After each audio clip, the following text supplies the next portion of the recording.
My name is Ed Potosnik, and I'm Executive Director of both the New Jersey League of Conservation Voters and the New Jersey League of Conservation Voters Education Fund. Really excited about everything that's in store for the state of New Jersey, everything that has happened over the preceding year. And today, we're here to talk about the release of Agenda 18, Conservation Roadmap for New Jersey's and the new administration. But before I do that, I want to thank some people that helped make today possible. I want to thank Angela Delasanti, Seth Levin, and Cynthia Montalvo for helping to get this event going. We're extremely excited to release the capstone of the Green in 17 program, which we hope will help Phil Murphy, Governor-elect of New Jersey, be the nation's greenest governor and the greenest governor New Jersey has seen.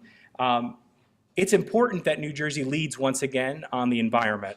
But I'm going to provide you some background about how we got where we are today. That's going to be my role. And then after I do that, I'm going to introduce a couple speakers, and then I'm going to come back at the end, take any questions from folks that they may have. But by way of background, Green in 17, which is a project that was funded through the New Jersey League of Conservation Voters Education Fund, is a nonpartisan project that we had. Its goal over the course of the last year, and even a little bit beyond, was to make conservation a defining issue in the 2017 gubernatorial election. And I'm proud to report we have succeeded. Wouldn't you agree? That's what you get, the audience participation. Together with nearly over, it depends on what day you're counting, 30 environmental organizational partners, nonprofit organizations throughout the state of New Jersey. We worked doggedly over the course of the year to insert the environment into every aspect, whether it was the primary election or the general election. So if you're one of the partner organizations or you represent an organization that helped in any way, whether it was through activities on the ground and letters, whether it was through the development of the policy guide or Agenda 18, could you just stand up just so we can get a sense of the amount of massive work that went into this?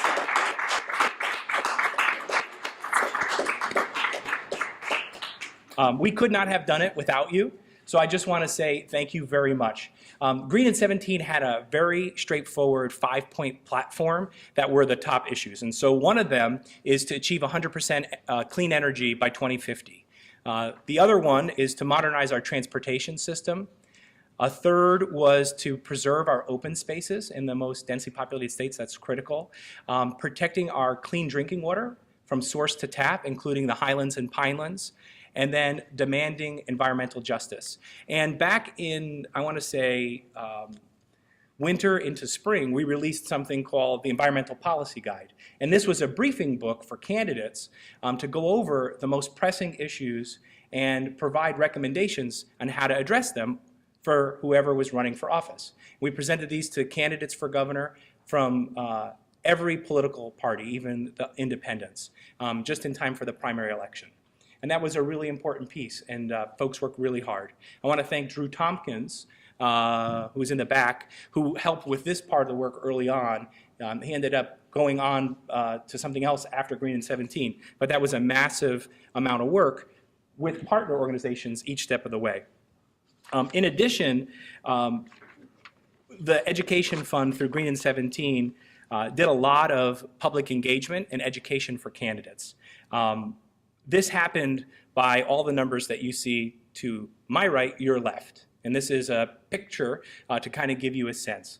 Green in 17 attended 102 public candidate events, posed 97 objective questions to encourage the candidates to talk about environmental issues, wrote and distributed the Environmental Policy Guide, which I just lifted up and showed you, to inform elected officials serving in office at every level of government, as well as candidates for governor, on major land, water, air, and other environmental concerns and how to address them. We funded more than a dozen partner organizations to hold forums, to write op-eds, and engage members on social media. We influenced gubernatorial debates. In fact, we suggested many of the questions and urged candidates to state their positions on key issues, such as climate change and clean water. In the first gubernatorial debate, which was in June, 40% of the questions asked to Republicans concerned environmental issues. as did 20% of the questions asked to the larger Democratic field. So there were just 2 candidates on the Republican side and a whole bunch more, so they couldn't fit as many questions in. What we're here to discuss today, we developed Agenda 18, a conservation roadmap for New Jersey. It contains policy recommendations for the first 100 days, the first year, and the first term of our new governor, Governor-elect Murphy's administration. We viewed the election as the first real opportunity to repudiate Trump's disruptive and unpopular environmental agenda, and to get conservation back on track in New Jersey after 8 years of Chris Christie's gifts to corporate polluters and raiding of funds that were set aside for all kinds of projects in the environment, including clean energy programs. So here's an example of Green and 17 in action. Green and 17 got every Democratic candidate running in the primary to commit to the boldest clean energy commitments in the country by asking about their plans to address climate change throughout the primary. Phil Murphy was the first candidate to commit to 100% clean energy by 2050, but he was not the last. Like I said, every Democrat running for governor pledged to 100% clean energy by 2050. And interestingly, when the last Democrat came out in support of 100% by 2050, that goal was just 2 weeks before the election, his website still said 80% by 2050. We're really proud of this work, which it's more important than ever, given what's happening in Washington with a climate-denying Trump administration. And one of the key components to making New Jersey the greenest state in America is going to be having a plan for the state of New Jersey. And that's where today's Environmental Agenda 18 comes in. It's a roadmap for New Jersey's conservation in New Jersey. And in order to talk more about this and how this came about, I'm going to ask our board chair, Cindy Ehrenclue, to come up and address folks. Just by way of background, so you all know, Cindy is executive director, in addition to being chair of New Jersey League of Conservation Voters Education Fund. She's also executive director of the Raritan Headwaters Association. Prior to taking the helm at Raritan Headwaters, Cindy served as development director at Upper Raritan Watershed Association from '94 to 2006 and was executive director from 2006 to 2011. She's second vice president of the New Jersey Highlands Coalition and chair of the New Jersey Highlands Coalition Governance Committee. She serves on the Raritan Basin Watershed Alliance, Keep It Green campaign, and Sustainable Raritan River Initiative, and is in 2007 graduated of Lead, New Jersey. She holds a degree from Colby Sawyer College and Washburn University. So welcome up, Cindy. The chance for us all to get to know each other better.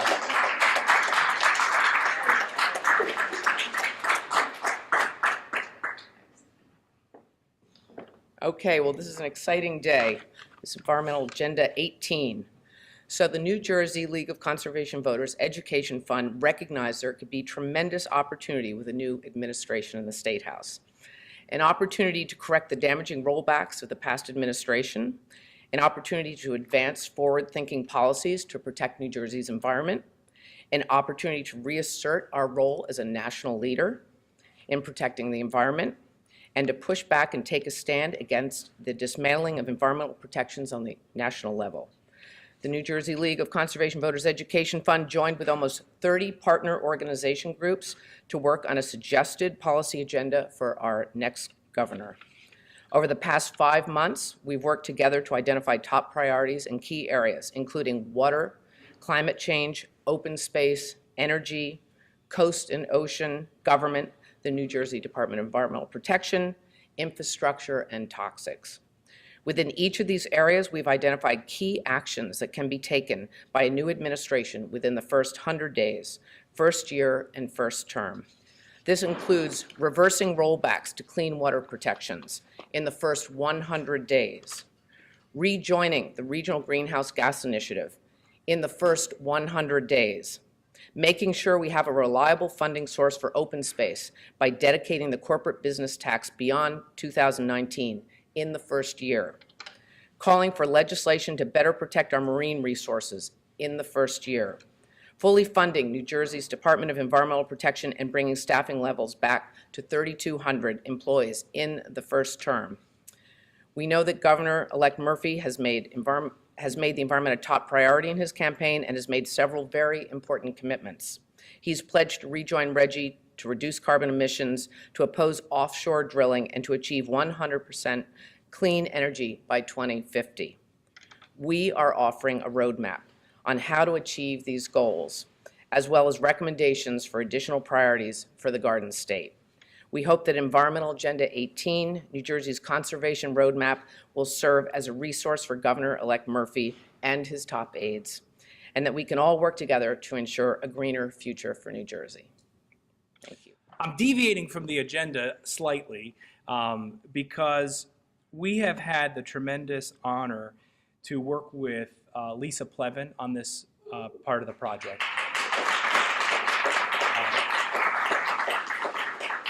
And Lisa has been a fabulous addition to the Education Fund's work in Green at 17. She has helped to bring together many voices to a unified consensus around key issues, and then also to elucidate some areas where there isn't agreement, which is an important thing as well, to know what areas we need to work on. The transition guide represents the views of New Jersey League of Conservation Voters Education Fund, but it had the input of many folks.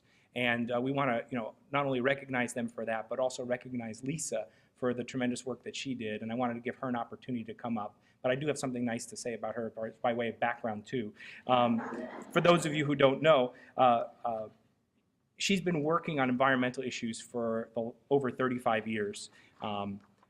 Her unique background includes working with environmental nonprofit organizations, serving as an advisor to U.S. Senator Lautenberg, who championed numerous landmark environmental laws, and then continuing in her government service as Chief of Staff for EPA Region 2. As Chief of Staff for EPA Region 2 as an appointee of President Obama, she functioned as a liaison between the regional administrator and senior leadership of a 900-person regional office, working on a wide variety of environmental programs and projects impacting New Jersey. Most recently, as I alluded to, Lisa has undertaken a timely project on behalf of New Jersey League of Conservation Voters Education Fund. She spearheaded a collective effort with many environmental groups to develop this transition planning guide, which has two components. One is Agenda 18, and the other are appointment recommendations to the next administration on key positions throughout the administration, and both have been transmitted to the governor-elect. Without further ado, I wanted to see if you wanted to share a couple of words.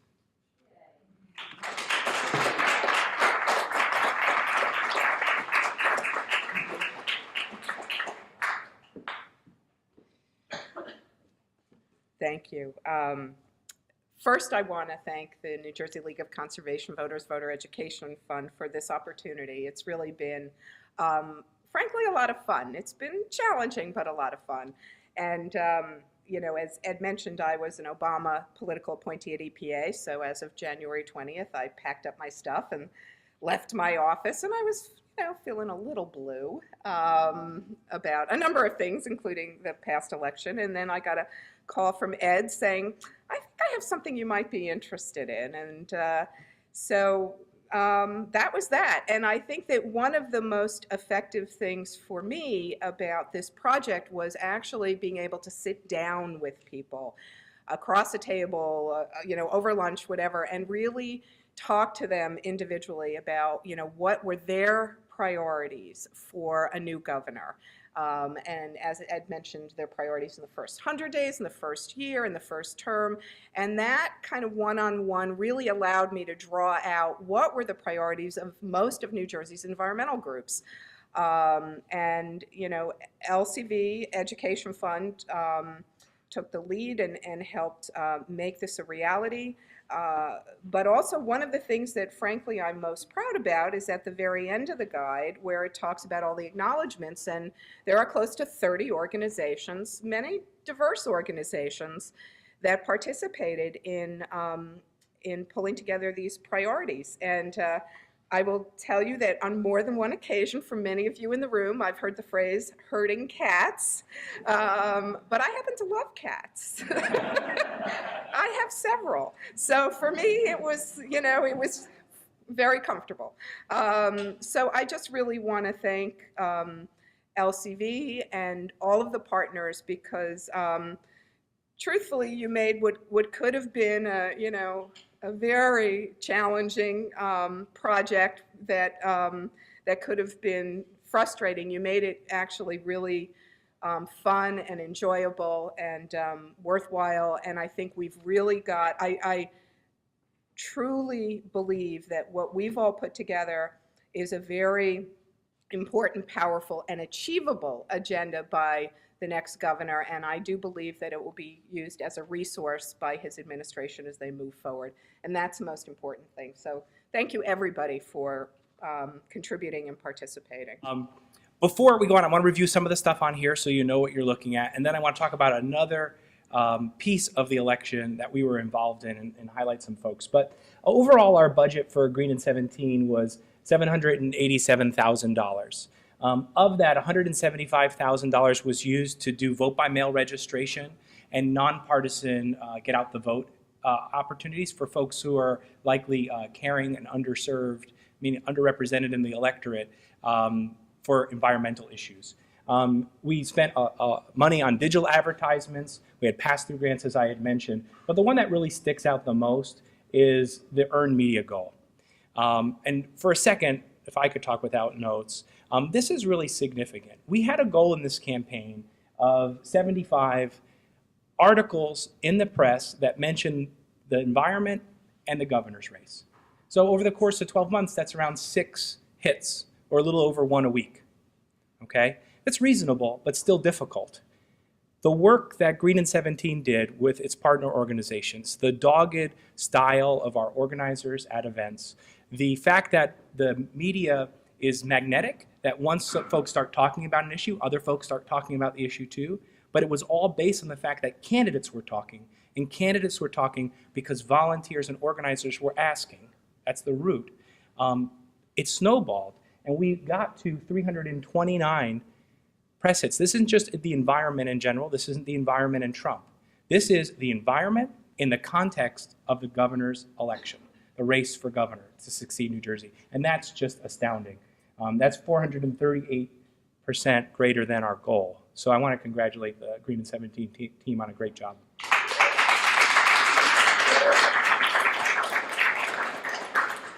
So the other numbers are pretty self-explanatory.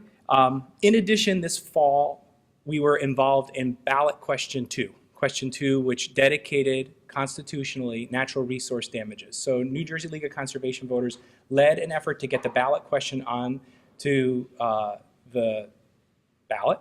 That's where it appears, or by mail, however you want to look at it. But that work didn't start there. Once the legislature approved it for this November, the Education Fund worked alongside of a number of partners to educate the public about the question itself and what it does. So I want to acknowledge those folks. We have Kelly Moy with New Jersey Audubon, also Debbie Mance from New York, New Jersey Baykeeper, who are here today. We worked with the Trust for Public Land, American Littoral Society, and then also Ironbound Community Corporation. I'm happy to report that the question passed, although that wasn't the effort of the education campaign, 69%. So if you guys could stand up, the two that I know that are here today, let's give them a round of applause.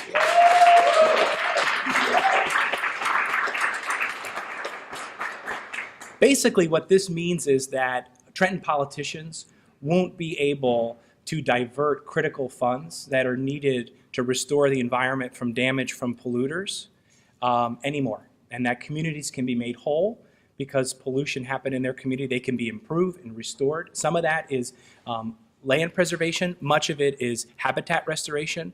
And it's just really exciting for New Jersey. We hadn't seen that before, but we're really, really proud of the voters knowing the right thing to do. And in part, you know, we were a piece of that with the partner organizations, which is really incredible.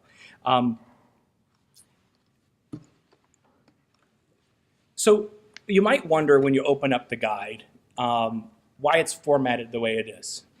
And so I'm going to open up the guide and give you an example. I'm going to take out my marker. So I was a school teacher for 10 years. And so many of you know one of the things teachers love more than anything is giving multiple choice examinations with the bubble, because you could put it through the Scantron and you don't spend all night grading. So the idea is that you would take the clean water section and we go right here to the first 100 days. And I might go ahead to a very important priority that a lot of us have been working on, which is oppose the adoption of the 2017 Draft State Water Supply Master Plan and direct the Department of Environmental Protection to update, revise, and repurpose it. And what I would imagine they would do is either put it, some people are checkers. Are you a checker? Raise your hand. Do you like to check off lists? Okay, crosser outers? All right, that's me. I'm a crosser outers. Any Xers? Put X? Okay. Well, this one's maybe a little different by format, but the idea would be you fill in the bubble once it's accomplished. And you work your way through the agenda, 100 days, first year, first 4 years. We could flip over to the next section, which is climate change. These are things that could be easily done in the first 100 days. They could be done actually in the first day. Rejoining RGGI by executive action and making sure funds go to environmental justice communities. Taking a leadership role in the U.S. Climate Alliance to align ourselves with the Paris Accords. We want to see, whatever your function is, checks, X's, cross them out. We want to see the governor-elect and the soon-to-be governor working through this agenda just like you would work through a to-do list in the morning that you've prepared the day before. That's really what this roadmap is all about. We couldn't be more excited about offering it. We couldn't be more thankful for the groups that help us to put it together. We could not have done it without you. There was a lot of technical expertise in this agenda. One little line, I'm sure, took hours to get worded properly. It comes from a lot of work because it comes from people who have been dedicated, many of which their entire life, on working on environmental issues. And it bubbles up to something that's markable or achievable. And we're super excited about the direction New Jersey has an opportunity to go in. We're really proud to have been helping to put together documents like this with your help and to make sure the environment played a critical role in the election, that voters had and could understand all the information they needed about each candidate's environmental positions. And we're looking forward to an administration that protects our people, that keeps New Jersey both safe and environmentally beautiful, but also keeps us healthy. And that's what today is all about. That's what this last year has been all about. And let's go out there all together and continue to work together to make this agenda a reality. So I want to thank you, and that concludes my unprepared and prepared remarks.